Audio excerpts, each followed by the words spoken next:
Herkese iyi günler arkadaşlar. Kanalımıza hoş geldiniz.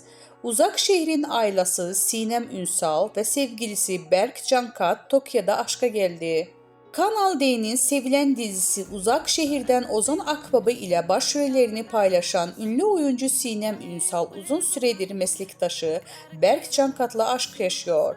Sevgilisi ile Tokyo'ya tatile giden güzel yıldızın paylaşımı sosyal medya kullanıcılar tarafından yoğun ilgi gördü. Uzak şehrin ailesi Sinem Ünsal oyunculuğu yanı sıra Instagram paylaşımlarından da adından söz ettiriyor. Başarılı oyuncu Instagram hesabından yeni karelerini paylaştı. Sevgilisi Berk Cankat'tan Japonya'nın başkenti Tokyo'ya gitti.